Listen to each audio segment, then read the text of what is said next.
اعوذ باللہ من الشیطان الرجیم بسم اللہ الرحمن الرحیم نحمدہ ونصلی ونسلم علی رسولہ الکریم اما بعد فاعوذ باللہ من الشیطان الرجیم بسم اللہ الرحمن الرحیم۔ سامعین ذکر رب کریم کی ذات نے ارشاد فرمایا شہر رمضان الذی انزل فیہ القرآن، ماہ رمضان کا مہینہ جس میں قرآن پاک کا نزول کیا گیا، یعنی ماہ رمضان کے مہینے میں نبی پاک صلی اللہ علیہ وسلم کی ذات مبارکہ پر قرآن پاک کا نزول فرمایا گیا۔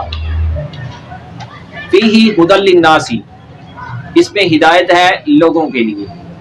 تو رب کریم کی ذات نے قرآن پاک میں بتا دیا، واضح طور پر بتا دیا کہ اس میں لوگوں کے لیے ہدایت ہے۔ تو ہمیں کیسے پتہ چلے گا کہ اس میں ہدایت ہے؟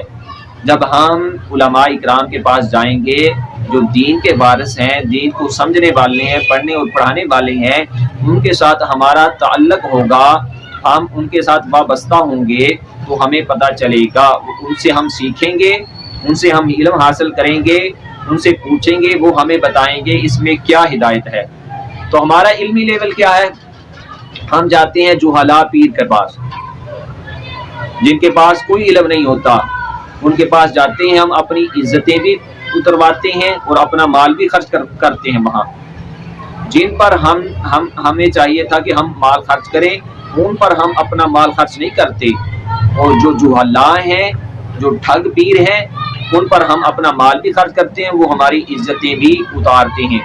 حال ہی میں ایک پیر لانچ ہوا جس کا نام میں نے سنا، پیر سلوار شاہ، جس کا نام اتنا پاپولر ہے، جس کے نام کے اندر اتنی کرامت ہے، تو اس بندے کے اندر کتنی کرامتیں ہوں گی؟ تو میں نے پوچھا تو ان کی کرامتیں تو بہت ہوں گی لوگوں سے، تو انہوں نے کہا وہ لوگوں کی سلواریں اتارتا ہے، جو خواتین حضرات آتی ہیں ان کے بعد، جو مرد حضرات آتے ہیں ان کی سلواریں بھی اتارتا ہے وہ پیر، اور ان کا مال بھی ان سے لوٹتا ہے، مال بھی لیتا ہے۔ تو ہمارا علمی مقام دیکھیں، ہم کن لوگوں کے پاس جاتے ہیں، ہم اپنی عزتیں بھی وہاں اتار کے آتے ہیں اور ہم اپنا مال بھی وہاں خرچ کر کے آتے ہیں۔ تو خدارا آپ بھی بچیں اور اپنے دوست احباب کو بھی ان لوگوں سے بچائیں، جہاں ہمیں چاہیے تھا جن لوگوں پر، جو علماء اکرام ہیں، جو دین کے وارث ہیں، انبیاء کے وارث ہیں، یہ دن رات لوگوں کے لیے مسائل کی تخریج کرتے ہیں، مسائل نکالتے ہیں، لوگوں کے لیے آسانیاں پیدا کرتے ہیں، لوگوں کو مسائل بیان کرتے ہیں۔ ہمیں چاہیے، یہ ہوا ہے ان پر جو خرچ کیا ہوگا تو اس کا ہمیں دنیا میں بھی فائدہ ہوگا اور آخرت میں بھی فائدہ ہوگا، کیونکہ یہ امت مسلمہ کے مجاہدین ہیں، کیونکہ یہ انبیاء کے وارث ہیں، اس لیے تو جب ہم ان کے پاس جائیں گے تو ہمیں یہ بتائیں گے کہ اس میں ہدایت کیا ہے۔ وَبَيِّنَاتٍ مِّنَ الْهُدَىٰ وَالْفُرْقَانِ، اور روشن دلیلیں ہیں ہدایت اور فرقان سے۔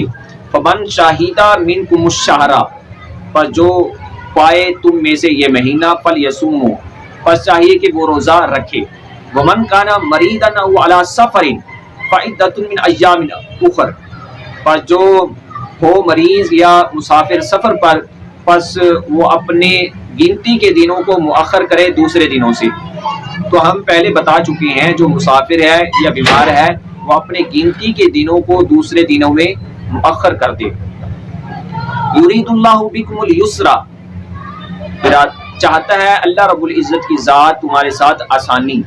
رب کریم کی ذات انسانوں کے ساتھ مشکل کے ساتھ پیش نہیں آتا، رب کریم کی ذات تو انسانوں سے آسانی چاہتا ہے۔ ولا یرید بکم العسر، اور نہیں چاہتا ان کے ساتھ مشکل۔